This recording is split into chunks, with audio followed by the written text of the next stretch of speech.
Welcome back to the I Am Winter Solstice Fire Tenders Gathering. And I'm really delighted with our next guest. She's one of our windies, and that's what we affectionately call people who are wind believers, who study our Bible, and who have, she's a graduate of the apprenticeship program. And she's also the virtual assistant who has helped get all of these presentations ready.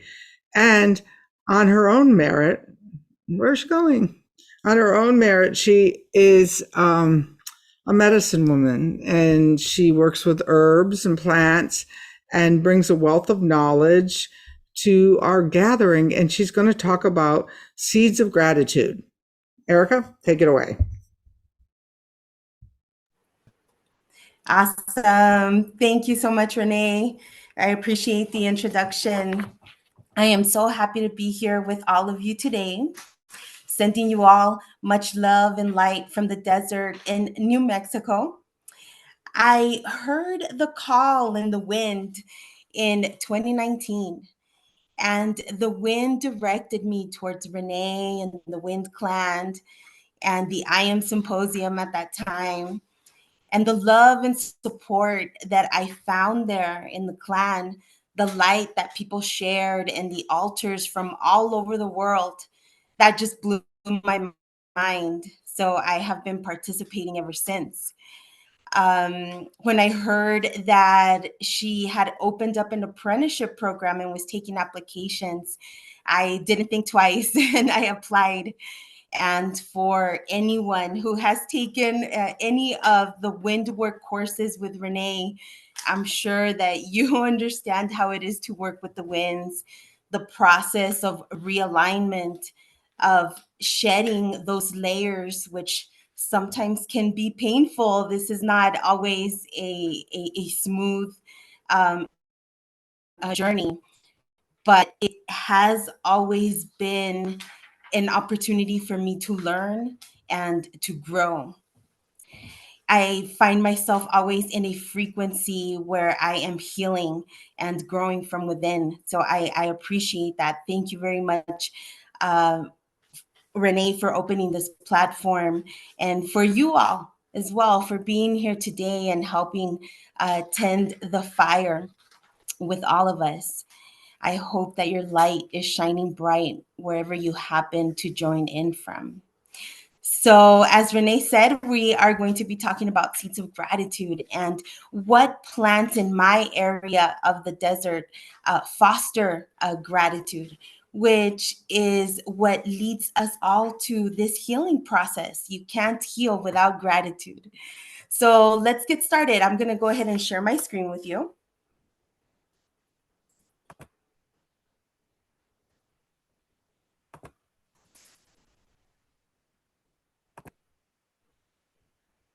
Let's see.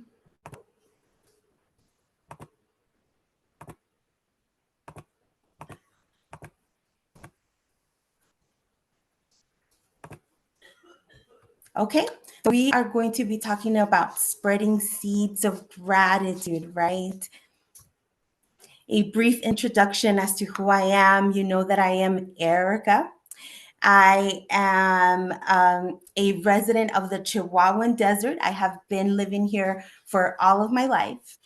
A lot of the knowledge that I preserve comes from my indigenous maternal grandmother and ancestors that communicate with me during shamanic journeys. Very grateful for that. It is this strong connection with nature that drives the work that I do.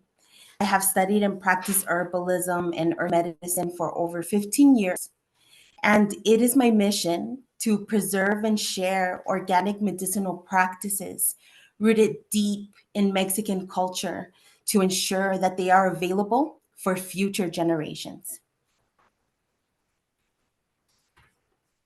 All right. So, when the three vital essences in our body are in harmony, our mind, our body, and our soul, think about it. It's easy to say, I live in balance within these three, but in reality, how much time and energy do we give these three things in our life? Where in the priority list that we have every day, where does well-being lie in our mind? What do we do every day to nurture our body and our soul? Life in this plane of existence, I find, tends to be very busy sometimes. And when we are in harmony, when we find that path, we are led down a path of vitality, of clarity and endurance. This energy flow allows us to connect with nature and listen to the winds during our nature walks, for example. They grant us patience, stability, and enthusiasm in life. And they provide us with a secure and calm, a generous ground where we can sow these seeds of gratitude. It is a beautiful idea that health and well being can be a consequence of something as simple as gratitude. To really feel grateful for each breath, to close your eyes during nature walks and feel gratitude when you feel the wind on your cheeks and the warmth of the sun on your skin, when you're able to stop and really listen to those sounds of nature coming through. The key to observing gratitude is to open our heart and center yourself. This is the frequency of love. This is the frequency that I have found where I can connect and I can heal.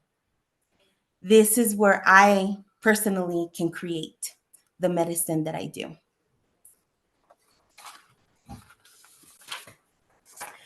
So, what a better way to find that balance to support our work, our spiritual work, than with plant allies? Local plants, including weeds, can be extremely beneficial and nurturing. Today, we are going to focus on these few. So, I am presenting here broom snakeweed. In my area, it is known as escoba de víbora. We'll be talking a little bit about big sagebrush or chamizo hediondo. We'll also touch base on rosemary or romero, as well as hibiscus, jicama, or jamaica. So, in the topic of big sagebrush, for example, I was going to share a bit of an experience that I had with this plant while I was out in a nature walk. I decided to go in a different direction as the wind was directing me towards a new path, and I found a big field of sagebrush, big sagebrush. And it is a little bit different than the other varieties. It tends to grow very big. Some of them get to be about 9 feet tall. So a lot of ancestors there, a lot of ancient plants there that decided to communicate on that walk. And they spoke of the old days. They spoke of when the community would use their medicine during ceremony. This plant is considered the sagebrush for its majestic nature, but also because their leaves, their work were harvested in bundles, and they were soaked in tea. And when they were nice and flexible, they had been soaking there for a while.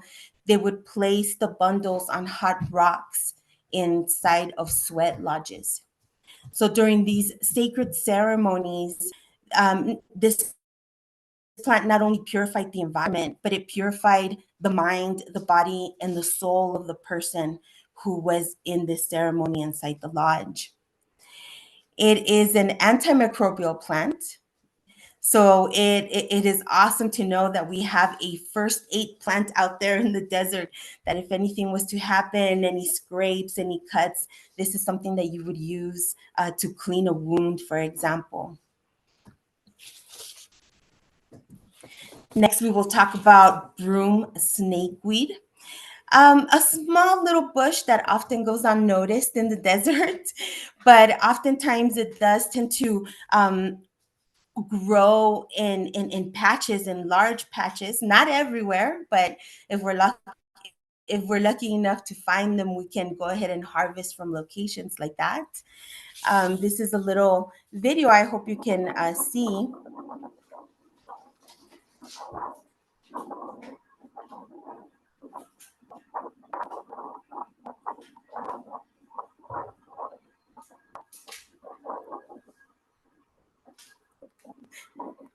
And you can hear the wind out there blowing through the plants. And this is really an exceptional example of where is a prime area to harvest plants from. You don't really want to take plants where they are struggling to thrive. So here there's an abundance, and they were very open for me to walk around and take some of their medicine. But Escoba de Víbora is a plant teacher that smells amazing. It has a woody, piney scent with a hint of lemon in there. It has anti-inflammatory properties that bring relief to pain, for example, from arthritis. So traditionally in my area, how it was used, it would be harvested and made into a strong tea. This strong tea would then be added to a hot bath, and the person would soak the area that where they were hurting or the whole body to bring on relief to those to that pain in the body. Also, for any kind of muscle trauma, for example. It is an awesome aid in healing stings and bites. And out in the desert, there are a lot of little critters out there. So just taking a branch and even chewing it up and making a poultice in your mouth, that alleviates the sting and the swelling that could be happening on the skin. Snakeweed is a ceremonial plant. It is often used in sweat lodge ceremonies, but unlike with big sagebrush, that was placed on the rocks when it was wet, this plant was used more in like a limpia format, where you leave the bundle to soak in a tea and cleanse the body with it. So when it is nice and flexible, it has been soaking in the tea with prayer and connecting with spirit, you would clean a person by rubbing the plant and the tea on the physical body. So, a very important plant there as well. Bundles were given for good fortune when you would go and visit other pueblos or other areas, other remote areas. You would take the host a bundle of snakeweed for good luck and as a thank you for hosting that meeting. Then we go on to hibiscus. So hibiscus is Jamaica. And Jamaica is awesome. I mean, not only is it a beautiful color, it is a symbol of beauty and grace, but she helps stimulate the heart chakra. We have been working from the bottom up, right? Big sagebrush with the root. We continue up the chakra system with snakeweed, with the snakeweed. And now we're moving on up to the heart chakra with hibiscus, as it promotes compassion, empathy, and unconditional love. She helps relieve those blocked energies in the system. So anything from the root and sacral, you would want to spray this tonic on your feet, on your hips, or lower back and spine to allow you to move forward, to not stay stuck within the past, and be able to open up a new gateway towards the future, which is what winter solstice is all about, right? Really honing in on what do you want to grow next season. Yes, you're taking a rest. Things are slowed down a little bit during winter, but under the ground, the seeds are growing, the seeds are deciding if they want to come up next season or not. So that's what we're doing as well. We're preparing for spring. We're preparing for this upcoming season. She brings us the gift of passion in life. So spraying some essence in your workplace right before a meeting or right before you're going to talk about a project is a really good idea. She blooms only once in the vine. So she does remind us to seize the moment as it may not come again. A mantra that I like to say when I am working with hibiscus is love this moment. This moment is your life. Let's see. Really interesting to know that we can also infuse oil with hibiscus, and you can rub the oil on your third eye, you on the temples or the base of the skull and the spine to promote a balanced energy flow as that energy is coming up the system. Rosemary or Romero, as it is known in my area, he he is really good to work with when you're cooking, and he brings an awesome flavor, but he also brings an association to memory, to loyalty, and cognitive functions. So I know that when I was going to school, to college, a rosemary, if you could smell rosemary, aromatherapy was always really good when studying for finals, for example. I remember that very well. Um, it is a powerful purifier, and it can be used during sacred smoke ceremonies and projects as it does shield from negative energy and negative vibes. To incorporate rosemary into your spiritual practice, it's as easy as holding rosemary in your hands while you are meditating. And I strongly suggest that you hold on to a live plant so that you can focus on the smell of the plant, of the living essence of the plant, and he will help you ground. He facilitates self reflection and introspection. Bathing in rosemary water is an awesome way to purify the mind, the body, and the soul. That's what we're doing during winter solstice. It offers us a rejuvenating experience, not to mention it enhances metaphysical dreams. So you want to pay attention after you work with rosemary to those dreams that are coming through. It is an awesome herb that stimulates the third eye and the crown chakra. Let's see. And just as on a side note, we're talking about healing and everything, but rosemary has very healing qualities for your hair and for the scalp. It is an anti-inflammatory and an antioxidant. And studies show that this herb is just as effective as minoxidil in that regrow hair journey. So something, that if you were losing your hair, or rosemary helps a lot with that as well. It prevents DHT, a hormone implicated in hair loss, from binding to its receptor. So it's a really nice blend of curing properties in rosemary, not only protective, but helps stimulate as well. So hydrosol is created through steam distillation. This aromatic water saves the essence of everything that was contained within the plant while it was still alive. It is amazing. It smells great. It is the process, though, that can be a little bit complicated. So even just the topic of steam distillation would require its own time slot so that we can see how it works, how the mechanisms work. But basically, what you are collecting are the steam droplets when you simmer these plants together. Today, a system like this, like you see on your screen, is a little bit more complex in where it separates the essential oil from the hydrosol. But today, we are going to keep those two together. We want to keep the essential oil and the hydrosol together. We won't separate today.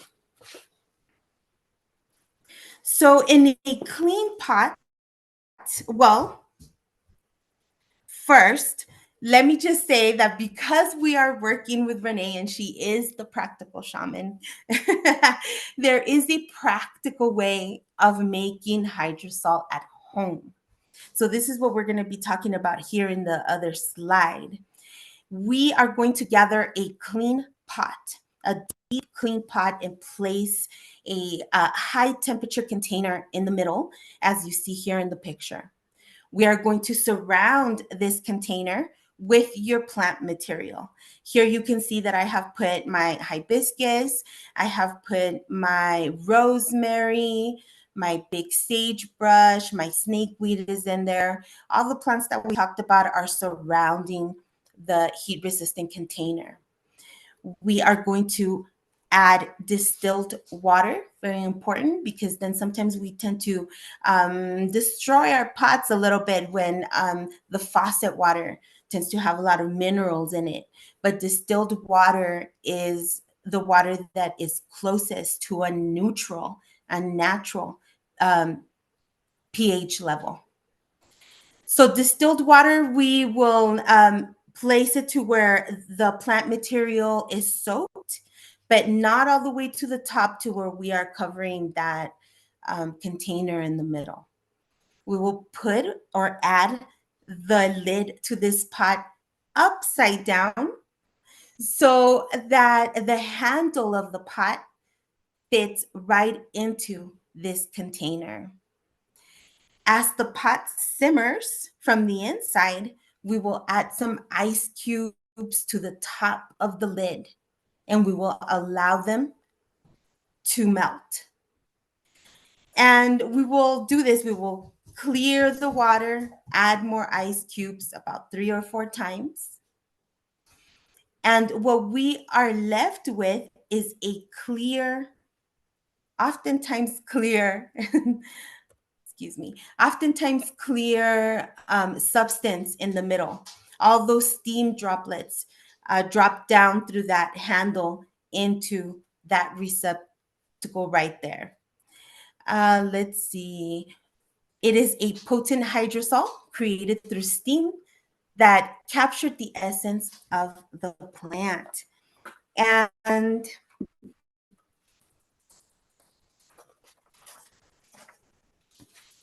while you are welcome to place all of the plants together the way that I did here, I tend to do a hydrosol for each plant separately and then bring that combination together. So I will go ahead and stop sharing my screen at this moment.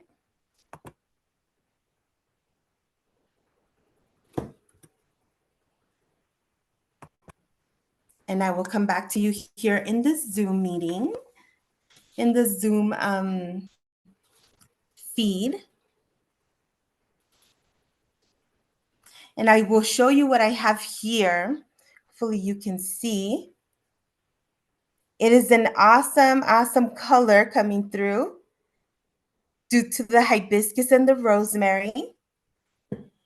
And I have my individual portions already packaged like this. So depending on who is taking this medicine, who will be using it, that is what decides the proportions of each particular plant. That's why I like to do the hydrosol for each one and then combine all the way to the end. As somebody might need maybe a little bit more rosemary, or maybe somebody needs a little bit more snakeweed than hibiscus. It is an individual and very personal kind of tonic. And as you go out and you forage and you gather your plants, I do want to stress due diligence. Please do research on what plants are in your area, how they are particularly used, if they are friendly to use, and what would be the best way to use them. Not all plants want to come through and be plant medicine. So it's important to tune in to nature. It's important to listen and understand what the plants are communicating. We would store something like this in the fridge, And when ready, when you're meditating, before you're meditating, while you're meditating, after, before a meeting, you want to go ahead and spray your environment, spray yourself. And if you are working on clearing those chakras, then you want to start from the bottom up as you're clearing each one. It is a really good cooling sensation that goes through the body like a jolt of energy to that blood flow to really feel the coolness of it as it's stored in the fridge. It is a great tool to use. I do want to thank Renee for organizing the I Am Symposium and Fire Tenders Gathering. This gathering back then changed my life, and it has been doing so ever since. So thank you, Renee, so much for putting this together. Thank you for allowing a platform where we all can come on. We're welcome to shine our light and share some of our gifts here with everybody. It warms my heart to be able to be here with you all. I did want to say this book, the Winds of Spirit book. I don't know if you can see everybody. It changed my life. It's available in digital format. It's available in paperback. There's no reason why not to have it. I have it on both because I'm always looking things up. I'm always looking things up about the wind, about messages that I'm getting throughout the day. So it's a really, really good tool to have with you as well as your wind cards. Let's see. I honor all of the hard work that has been going into this project, Renee. Thank you so much to you and to everybody that has been helping out. Thank you all for being here. Thank you so much, Renee. Erica, you're like, you're beautiful, and to see the growth in all of these last few years in you, and we're all sitting here probably wondering, wow, that was a lot of information. Where's the herbal class we're going to take next? This fall we did a doll class.